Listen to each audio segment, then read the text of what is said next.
Hey y'all, welcome back to my channel. Got a request for a cornbread recipe, and this is one that I've been using for a while. I consider it a southern cornbread recipe because I don't use, like northern cornbread uses it's a sweeter cornbread, so they use sugar. This recipe just calls for a little smidge of sugar. So in this bowl here, what I have is my cornmeal, my salt, my baking powder, baking soda, and the sugar.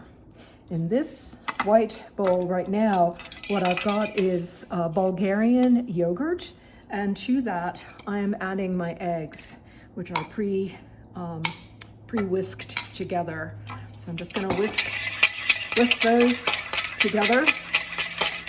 Now in this pan over here, I've got unsalted melted butter.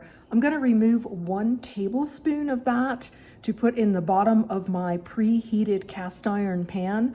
The rest of it is going into here. So I'm going to grab my cast iron pan.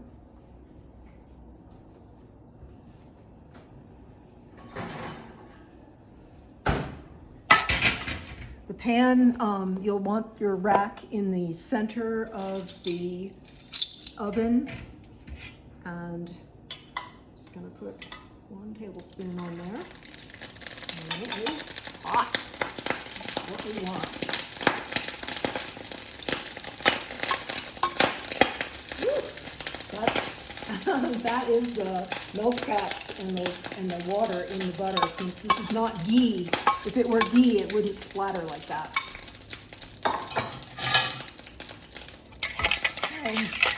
And whisking this together, you always want to whisk the wet ingredients into the dry until they're just mixed.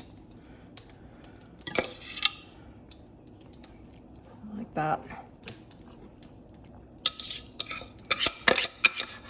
And I love this whisk because it's not a loopy thing. Batters don't get stuck on it.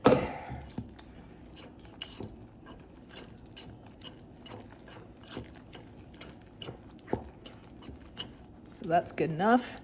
I'm gonna pour that into here, and it also is going to sizzle because this thing is really hot.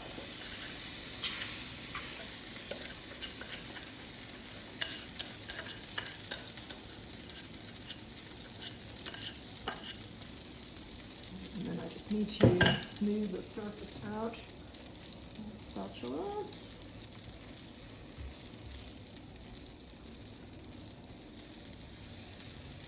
And then that is going back into the oven. And this will be baking for about 45 to 50 minutes. So you can see that, hopefully. I'm relatively in the center.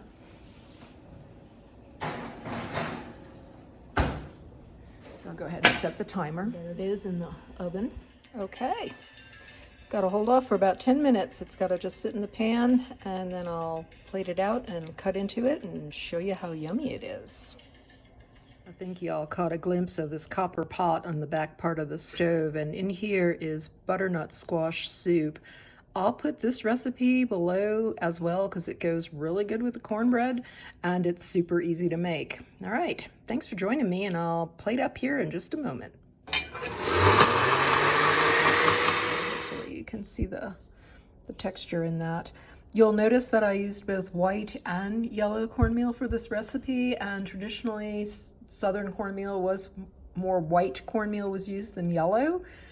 And I've had some challenges finding the Bob's Red Mill yellow cornmeal here, so I have to go to a certain place in order to find that. So that's why I was mixing it in with the white cornmeal. That's been really easy to find here because a lot of the recipes here, southwestern recipes, are calling for the white cornmeal as well. So anyway, this is it. I hope you make it, and thanks for joining me in this video. See you in the next one.